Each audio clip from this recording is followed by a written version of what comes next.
Assalamualaikum warahmatullahi wabarakatuh. Halo, apa kabar? Berjumpa lagi di podcast Dialog Dewan bersama saya Titi Sekar, dan seperti biasa dari Smart Room DPRD Kabupaten Sleman akan ada obrolan yang menarik dari DPRD Kabupaten Sleman, dan seperti biasa anggota Dewan akan ngobrol bersama dengan Titi kali ini. Dan sekarang sudah hadir Bapak Guntur Yoga Purnawan ST. Beliau adalah fraksi Partai Golongan Karya Dapil 4. Pak Guntur, apa kabar? Baik. Sehat Pak Guntur ya? Alhamdulillah. Ya, dan selain sebagai anggota Dewan dari fraksi Golongan Karya, beliau juga Ketua Komisi A DPRD Kabupaten Sleman. Ini berhubungan dengan pemerintahan ya Pak ya? Betul. Pemerintahan desa, kemudian hukum, organisasi, sosial, politik, pokoknya semuanya yang berhubungan dengan ketertiban masyarakat juga masuk di sini. Ya, selain itu juga beliau adalah anggota Badan Anggaran DPRD Kabupaten Sleman. Pak Guntur, kali ini kita akan berbicara masalah ketangguhan bencana. Sleman tangguh bencana, kesiapsiagaan dan mitigasi. Berbicara masalah kesiapsiagaan, saya juga hari ini sudah mempersiapkan kesiapsiagaan. Karena untuk bertemu dengan Pak Guntur harus reschedule 3 kali. Pak Guntur, kesibukannya selain anggota Dewan apa sih Pak? Komitmen sejak awal memang fokus kepada anggota Dewan. Jadi mungkin yang kesibukan yang lain nggak ada lah. Oh cuman gitu kecil-kecil ya? aja anggap. Nggak ada tapi banyak gitu ya perintilannya seperti itu. Dan tadi sempat di-spill ada info-info dari belakang, sebenarnya Pak Guntur ini juga sebelumnya dulu sempat menjadi kepala desa ya? Iya. Kepala desa Lurah dan lurah. kepala desa. Oh gitu, lurah dan kepala desa Pak? Betul.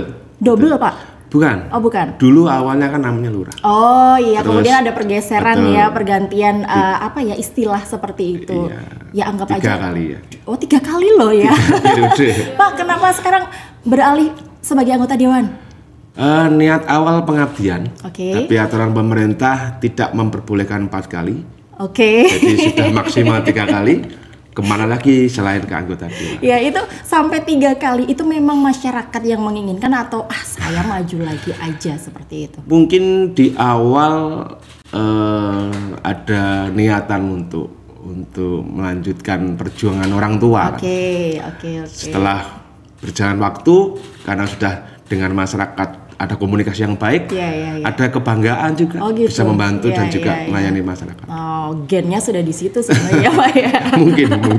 Baik, sekedar apa informasi sedikit, karena tak sayang maka tak kenal, maka juga kita harus mengenal sedikit latar belakang dari Pak Guntur ya. Dan Pak Guntur, kali ini kita akan berbicara masalah tangguh bencana yang ada di Sleman. Seperti kita tahu, Sleman itu punya Gunung Merapi. Betul. Yang sebenarnya itu punya plus minus tersendiri. Betul. Yang pertama plusnya adalah ini bisa dijadikan aset sebagai pemasukan pariwisata. Kemudian juga kalau gunung itu pasti punya hutan yang bisa menghasilkan air, itu juga untuk kesejahteraan warga. Tapi di satu sisi Gunung Merapi ini adalah gunung yang aktif.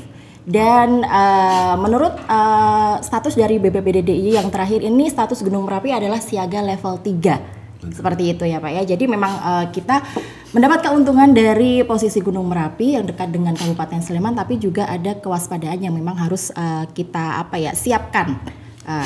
Sebagai anggota Dewan, Pak Guntur, sejauh mana sih penanganan bencana yang ada di Kabupaten Sleman? Secara juga Pak Guntur sempat jadi lurah, sempat jadi kepala desa, itu pasti tahu langsung masyarakat. Ya, yang pertama mungkin saya ingin menyamakan persepsi dulu bahwa anugerah Tuhan itu tidak ada negatifnya. Artinya ketika ada berbicara masalah Gunung Merapi, ya kita cuman berbicara itu sebuah anugerah yang luar biasa yang kita bisa manfaatkan sebaik-baiknya. Masalah ada satu kendala 1-2, akhirnya itu menjadi tugas kami masyarakat Sleman untuk menanganinya. Jadi tidak ada negatifnya sebenarnya. Nah, berhubungan dengan kebencanaan, saya kira Kabupaten Sleman dari kacamata kami dan juga dari kacamata selaku Ketua Komisi A yang kebetulan bermitra dengan BPBD, ini melakukan banyak kegiatan, baik itu dari Pemda sendiri bersama dengan BPBD. Ketika ada bencana, saya memantau, melihat, juga menerima laporan, mereka melakukan penanganan dengan cukup baik. tidak sangat baik, tapi cukup. Kemudian juga mereka berkoordinasi dengan pihak-pihak misalnya TNI Polri dan juga relawan. Nah itu kemudian juga dari masyarakat saya kira juga memiliki kepedulian yang luar biasa, karena memang dari Kabupaten Sleman sejak dahulu sudah dibentuk banyak sekali kelompok-kelompok yang sadar kepada bencana, seperti kayak di istana, kemudian juga banyak sekali relawan. Termasuk kami juga selaku anggota dewan yang memiliki ketugasan, di mana kami juga ada peraturan daerah yang menjadi acuan dari Pemda untuk melakukan penanganan, yaitu tahun 2013 nomor 7, dan tentunya juga ada peraturan bupati yang untuk teknis pelaksanaannya. Kebetulan tidak ada dalam bahasa kami bahwa penanganan bencana itu dianggap sempurna, itu tidak ada. Pasti ada kekurangannya. Sehingga kami mempunyai tugas untuk selalu berkomunikasi dengan teman-teman mitra kami, terutama BPD. Mungkin ada kendala seperti apa yang dihadapi, kemudian juga peraturan sendiri juga mungkin belum atau tidak sesuai lagi dengan kondisi sekarang, karena itu tahun 2013. Tentunya kami juga memiliki ketugasan untuk mungkin ada hal yang perlu kita revisi dan sebagainya, ya kita akan lakukan demi Kabupaten Sleman. Iya, kenapa Pak Guntur tadi menyampaikan bahwa penanganan bencana ini tidak bisa selalu dianggap sempurna karena kita lawannya ada alam. Betul. Alam itu tidak bisa diprediksi, dan ketika kita mungkin ada ini ya Pak ya, misalnya ada pengukuran misalnya, oh nanti diprediksi seperti ini, tapi ternyata kenyataannya terkadang berkata lain. Nah itu mungkin nanti akan ada perubahannya ketika di lapangan seperti itu ya, penyesuaiannya. Oke, sejauh ini Pak peran DPRD sendiri seperti apa? Saya kira khusus DPRD, karena memang ketugasan kami kan ada beberapa yang sudah kami sebutkan tadi, bahwa tahun 2013 memang sudah ada peraturan daerah tentang kebencanaan nomor 7, kemudian juga ada turunannya, ada peraturan bupati juga yang sudah dikeluarkan, kalau nggak salah ada 4. Kemudian di kami kebetulan Komisi A ini memang mitranya langsung dengan BPBD. Beberapa kali kami sudah komunikasi, koordinasi, apa sih yang menjadi kendala di lapangan, dan juga kami menerima masukan dari masyarakat, baik ketika itu terjadi bencana maupun beberapa langkah antisipasi yang akan dilakukan. Ini memang ada titik-titik tertentu yang mungkin yang harus kita luruskan semuanya, bahwa yang paling utama adalah komitmen. Baik itu pemerintah kabupaten, kemudian kami juga sebagai DPR dan juga masyarakat. Komitmen kami jelas bahwa penanganan bencana ini sangat penting, tapi lebih penting itu adalah antisipasi, supaya nanti masyarakat tidak mengalami yang namanya bencana, tidak ada korban yang ada di Kabupaten Sleman, sehingga kita selalu berusaha untuk maksimal supaya nanti mungkin termasuk anggaran, supaya nanti anggaran yang bisa kita tempatkan di BPD bisa maksimal untuk mencegah. Kalau kami lebih cenderung supaya nanti bisa mencegah, karena Sleman kan luas dan berbeda. Kalau di sebelah sana kalau mungkin di utara ada itu mesti imbasnya paling besar nih di Merapi. Kami tidak pernah menyebut itu kekurangan, tapi, tapi tentunya juga kita sudah tahu titik mana yang menjadi biasanya jatah lah ingin mengalir. Langganan seperti itu ya. Kemudian di sebelah timur juga tentunya juga ada beberapa titik di mana ada banjir, sehingga kami juga selalu komunikasi untuk ada misalnya sungai-sungai yang mungkin harus dikero untuk mengurangi sampah yang ada, supaya nanti aliran sungai menjadi lebih lancar dan sebagainya, termasuk sosialisasi pada masyarakat, karena itu penting sekali. Pengalaman kami juga bahwa kekompakan masyarakat, komunikasi di masyarakat itu sangat sangat penting ya, karena penting. Untuk untuk penanganan bencana ini tidak bisa hanya pemerintah saja, tidak Betul. Bisa hanya dewan saja, tapi Betul. Juga kerjasama dari masyarakat yang justru besar pengaruhnya seperti itu ya Pak. Kenapa kita berbicara masalah Merapi? Karena Merapi paling utama sepertinya menjadi sorotan di daerah istimewa Yogyakarta, terutama di Kabupaten Sleman. Walaupun bencana itu nanti juga kita akan membahas masalah bencana-bencana yang disebabkan oleh hidrometeorologi seperti itu ya Pak Guntur. Sebelum kita beralih ke hidrometeorologi, satu lagi mengenai masalah Merapi. Terkadang penting bagi warga, penting bagi masyarakat untuk bisa diajak bekerja sama. Cuman permasalahannya terkadang seperti ini Pak. Ketika Merapi misalnya bergejolak gitu ya, kemudian ada antisipasi adalah warga turun sekian kilometer, jangan ke sana. Tapi setelah waktu berjalan kayaknya Merapi aman-aman saja nih Pak. Walaupun statusnya belum berubah seperti itu. Ada yang balik lagi lah, atau wah udah lupa nih besok gimana pencegahannya. Nah, ini untuk untuk mengantisipasinya supaya masyarakat tetap ingat seperti itu, Pak. Baik, ya memang dinamika di lapangan akan mungkin terjadi seperti itu. Tapi saya kira masyarakat di sekitar Merapi sudah cukup memahami bahwa pemerintah ini kan pinginnya lebih mengutamakan pencegahan. Jadi saya kira yang perlu kita tingkatkan adalah bagaimana pemerintah melakukan sosialisasi kepada masyarakat. Tidak langsung pada to the point permasalahan, tapi mungkin secara perlahan.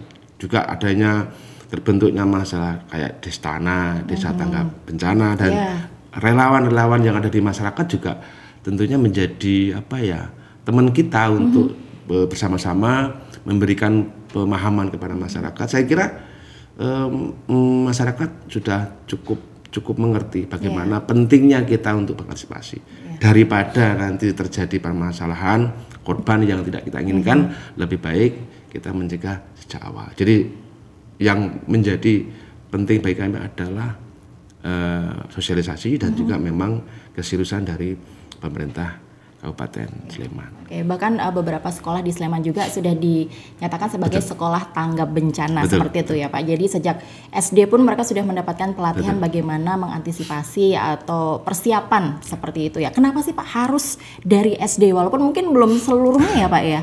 Belum, memang kita sadari itu tidak sempurna, jadi memang belum. Saya kira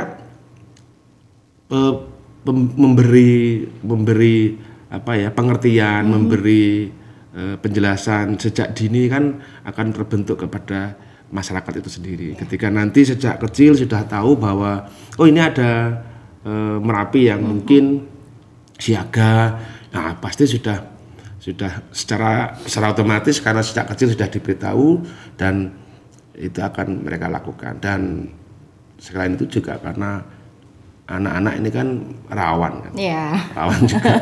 Jadi lebih baik kita harus memberi pengertian bagi mereka dengan caranya yang pas, karena memang untuk anak-anak mudah-mudahan juga bisa mereka ngerti dan tahu cara bagaimana melangkah ketika ada bencana maupun ada hal yang tidak kita inginkan.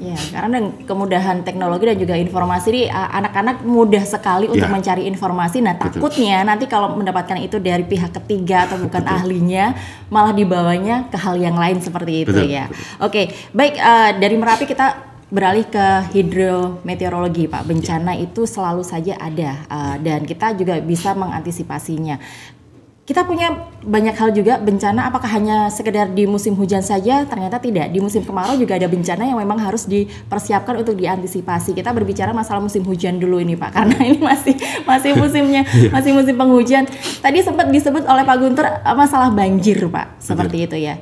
Di Sleman sendiri, terutama di daerah Depok juga nih Pak, kalau hujan dikit aja udah genang tinggi Pak. Ini bagaimana? Apa yang perlu dikoreksi ini Pak?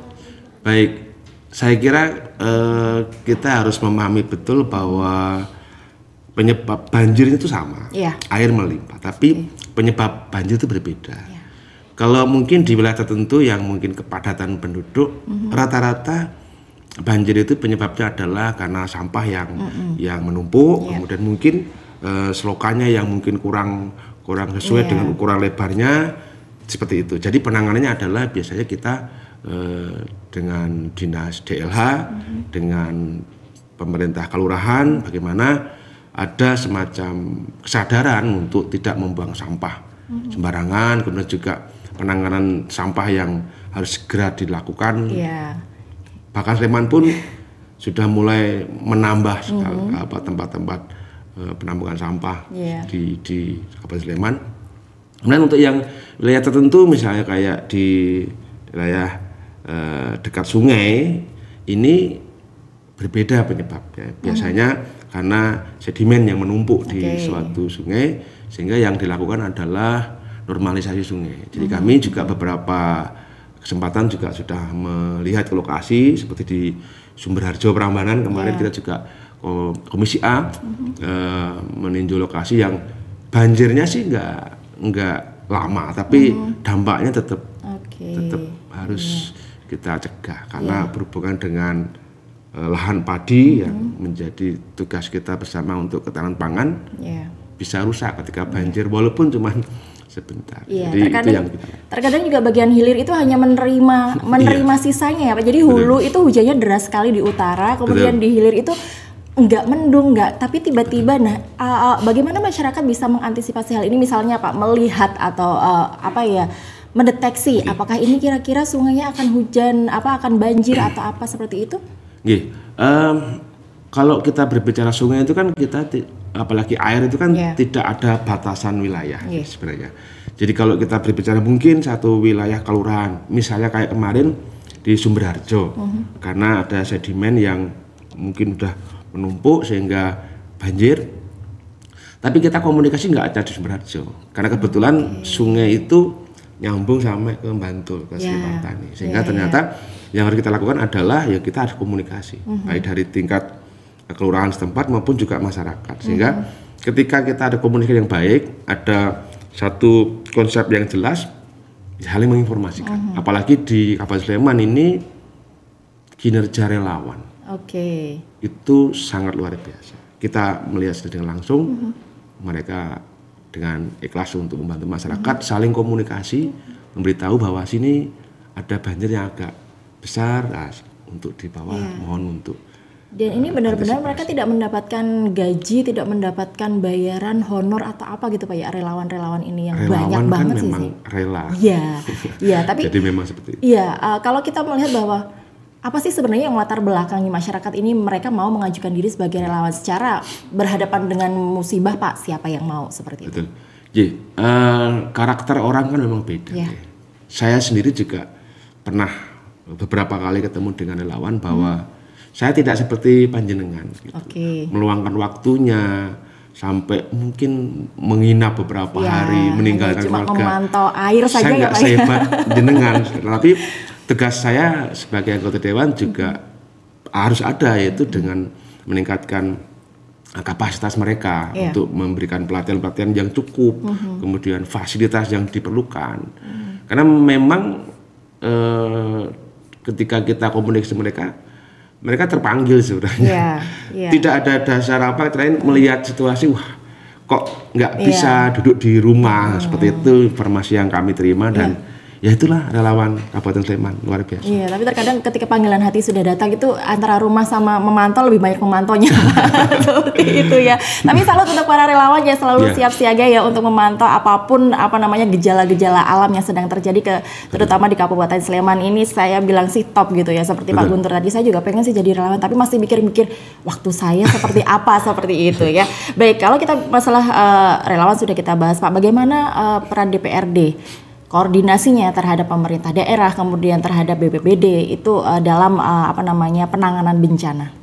Baik, seperti sampaikan tadi bahwa masing-masing kan punya peran yang berbeda, tapi harus satu tujuan, yaitu untuk menangani dan mencegah kebencanaan. Jadi memang kami di DPRD, kebetulan kami di Komisi A dengan Pemda, kami akan komunikasi terus. Karena mitra kami BPBD, ketika program kerja apa yang akan mereka kerjakan, selalu komunikasi dengan kami. Mungkin anggaran diperlukan untuk tambahan supaya nanti bisa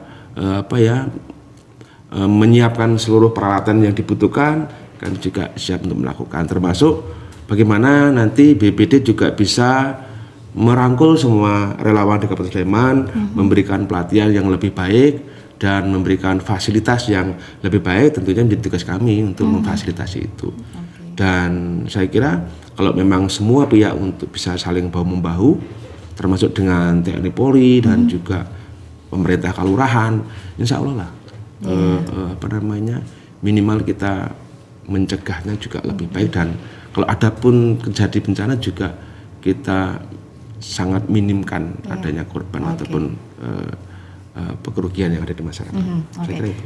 Berbicara mengenai Destana Pak Guntur ya, desa tanggap bencana, apakah ini sudah seluruh desa yang ada di Sleman sudah dinyatakan sebagai Destana, atau mungkin ada beberapa daerah saja yang mungkin memiliki pertimbangan-pertimbangan atau seperti apa? Sebenarnya Destana itu juga cukup lama ya. Sejak saya dulu pernah menjadi lurah pun. Oh, masih lurah Pak ya? Iya, dulu pernah. Masih belum kepala desa ya? Lurah dulu awal, kemudian kepala desa itu pernah. Sudah terbentuk, dan memang kita harus menyadari bahwa di masyarakat ini muncul perbedaan. Ketika wilayah yang mungkin jarang sekali ataupun mungkin tidak pernah malah ada bencana, jadi mungkin motivasinya juga berbeda dengan wilayah yang setiap saat kena. Saja ya Pak yang tidak pernah kena bencana. Tapi tentunya kami bersama dengan Pemda akan berusaha untuk selalu mendorong masyarakat untuk menjadikan Destana ini maksimal perannya, karena itu penting sekali. Pengalaman kami ketika kita dulu pernah mengalami bencana alam yang luar biasa, gempa bumi, kesadaran masyarakat itu termasuk salah satu kunci kesuksesan untuk penanganan, karena saling komunikasi mereka, kemudian juga saling membantu. Kalau kita tidak ada koordinasi itu bisa saling berebut nanti. Nah ini yang terjadi di masyarakat, sehingga ya belum sempurna. Sekali lagi belum sempurna, tapi kita akan memaksimalkan. Tetap memaksimalkan, mengusahakan seperti itu wajib. Dan harus kita pahami bahwa penanganan bencana itu tidak ada hubungannya dengan mungkin efisiensi. Kepandaian seseorang, peralatan yang canggih seperti itu ya Pak. Mungkin di Pemda ada efisiensi, tapi ketika berhubungan dengan kebencanaan kan kadang bencana kan tidak melihat situasi seperti alam kan. Di Jepang pun juga dengan teknologi yang semaksimal itu, dengan apa sih teknologi yang bisa mengidentifikasi pun tetap aja ketika ada gempa besar hancur juga seperti itu ya Pak. Jadi minimal ada pemahaman yang harus kita sampaikan kepada masyarakat. Memang kalau berhubungan dengan gempa misalnya, ya kita tidak bisa memprediksi, sampai sekarang kan belum bisa. Tapi minimal ada pencegahan. Misalnya ketika kita punya kayak semacam almari yang gede, dibuat dari kayu yang sangat berat atau besi yang sangat berat, ya cobalah diikat dengan temboknya supaya tidak berbahaya. Atau kita ada kesepakatan dengan masyarakat, dengan keluarga maksud saya, pintu mana yang akan kita pakai ketika ada jalan bencana. Keluar seperti jangan dikunci itu dengan permanen, nanti malah jadi bingung. Itu salah satu contoh aja yang harus kita. Biasanya ingat kalau habis gempa, ingat Pak, nanti kalau udah diikat nih, wah gempa ditutup, dibuka menawar seperti itu ya Pak ya. Seperti itu ya. Memang seperti itu tipikal masyarakat ya. Oke, Pak Guntur, kita tadi berbicara masalah musim penghujan. Banjir, tapi juga ternyata musim kemarau ini juga bisa menimbulkan bencana hidrometeorologi juga Pak. Ketika curah hujan sangat kurang, ini berpengaruh ke pertanian pada akhirnya. Ini sejauh mana juga Pak antisipasi yang dilakukan oleh pemerintah, kemudian tentu saja DPRD masuk di dalamnya? Pertanian. Kalau pertanian kan memang saat ini lagi digalakkan untuk seserius mungkin, karena memang itu menjadi salah satu tujuan nasional untuk ketahanan pangan. Sehingga ketika ada kekeringan, saya kira sungai sebagai salah satu sumber air memang kita harus sediakan dengan baik. Artinya misalnya ada sedimen yang menumpuk, ya harus ada normalisasi. Kemudian juga diperlukan penambahan sumber air, termasuk sumur-sumur yang ada di sawah. Pemerintah punya tugas dan kewajiban untuk menyediakan peralatan kayak pompa dan sumur yang ada di beberapa blok pertanian. Saya kira juga penting, karena memang kalau ketika berbicara dengan kemarau, salah satu yang kita khawatirkan kan kebakaran sebenarnya. Iya, oke. Tidak di sawahnya tapi di bukit-bukit yang kering itu kan. Nah, itu juga perlu kita antisipasi dengan cara kita banyak melakukan sosialisasi dengan masyarakat. Kadang membuang puntung rokok, kemudian membakar sampah yang tidak pada tempatnya itu kan akan memicu terjadinya kebakaran. Jadi saya kira itu perlu kita lakukan di musim yang disebut kemarau tadi. Daerah-daerah di Sleman yang dianggap sebagai daerah-daerah yang rawan bencana ada di mana saja? Baik itu entah di musim penghujan, di musim kemarau, seperti itu Pak Guntur. Kalau Merapi jelas sekitar sana. Tapi kalau di kota ini kan, misalnya di Depok, itu kan memang banjirnya, kemudian kebakarannya ini juga menjadi perhatian kita, karena di Depok dengan kondisi wilayah yang cukup padat. Ya, padat sekali Pak, kita bisa bilang. Diperlukan alat-alat pemadam kebakaran yang simpel. Iya, oke. Artinya sebelum ada kendaraan yang besar, kapasitas yang cukup banyak, ini dibutuhkan juga mungkin nanti ada pemadam kebakaran yang simpel, yang kecil-kecil, yang bisa masuk gang-gang untuk ketika menangani bencana seperti kebakaran. Dan juga harus ada pemahaman untuk tidak melakukan pembuangan sampah yang sembarangan di sungai. Dan juga di wilayah-wilayah daerah timur yang seperti di Berbah, di Prambanan, yang kadang ada beberapa bukit yang kering ketika kemarau, lah ini juga harus kita antisipasi, termasuk di sekitar sepanjang sungai yang menjadi sumber terjadinya kebanjir. Nah, ini juga harus kita pahami. Jadi pemerintah Sleman melalui BPD juga harus mengerti titik-titik mana yang dianggap menjadi rawan bencana, sehingga kita bersama-sama bisa mengantisipasi dan juga bisa menangani ketika terjadi bencana. Jadi cukup banyak di Kabupaten Sleman. Oke. Kemudian Pak Guntur, ini kan era teknologi ya. Bagaimana masyarakat itu bisa mendapatkan informasi yang valid mengenai mungkin kondisi cuaca ekstrim yang terjadi di Sleman, atau mungkin ini lagi di hulu lagi hujan deras kali nih, siap-siap nih yang dilewatin sungai seperti itu. Sebenarnya kalau boleh jujur sekarang mungkin lebih baik daripada dulu. Ketika kita butuh informasi masalah kondisi cuaca, kalau zaman dulu kan agak susah. Kita harus kenal sama relawan, harus kayak. Tapi sekarang saya kira internet juga sangat membantu. Kita bisa mengetahui beberapa hari ke depan ada hujan atau tidak, dan sebagainya. Ini juga memang menjadi bonus akses masyarakat untuk mengetahui itu.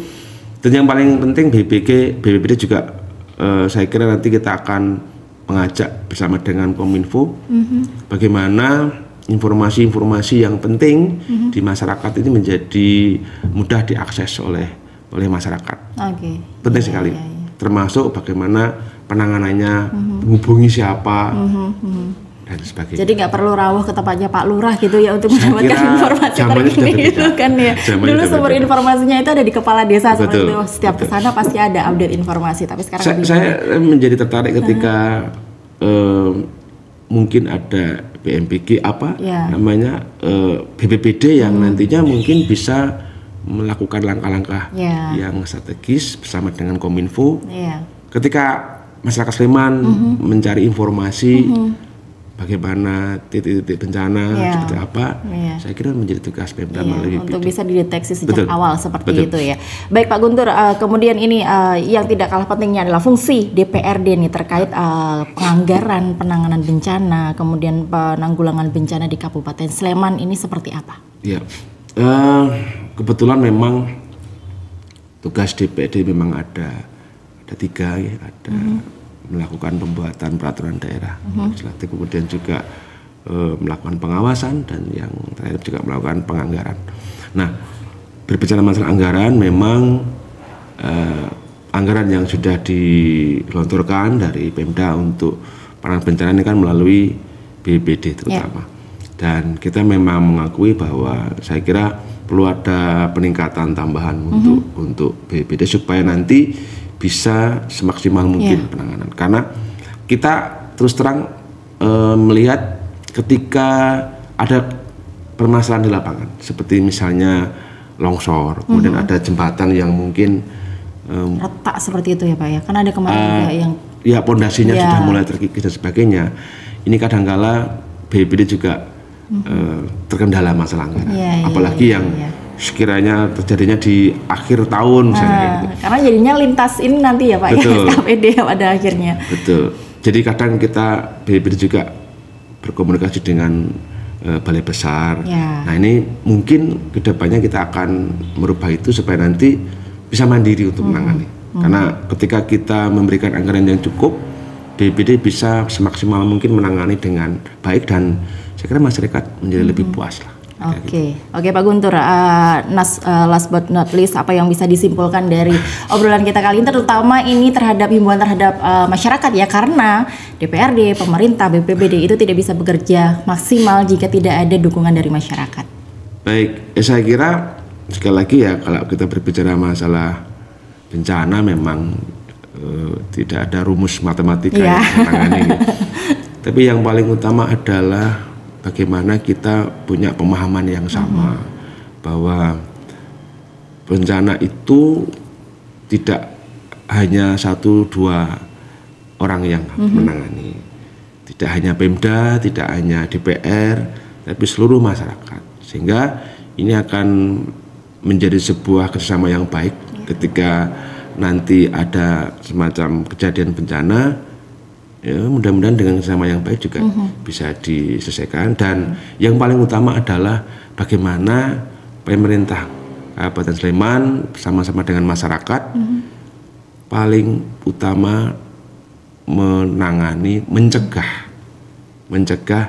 dan menangani permasalahan yang ada di Kabupaten Sleman, terutama di bencana. Mencegah itu sangat penting supaya masyarakat tidak mengalami. Saya kira untuk meminimalisir ya Pak ya. Betul. Oke, baik. Terima kasih Pak Guntur. Dan kalau ketemu Pak Guntur itu langsung saja, aduh jangan-jangan hujan ini nanti. Kebetulan namanya gitu. Ya, terima kasih. Dan ini menggelegar seperti itu ya. Baik, terima kasih Pak Guntur, anggota Dewan dari fraksi Partai Golongan Karya Dapil 4 Depok dan juga Berbah untuk obrolan kita kali ini. Dan demikian podcast Dialog Dewan kali ini. Sampai jumpa di episode selanjutnya. Titip pamit. Assalamualaikum warahmatullahi wabarakatuh. Terima kasih Pak Guntur. Sama-sama.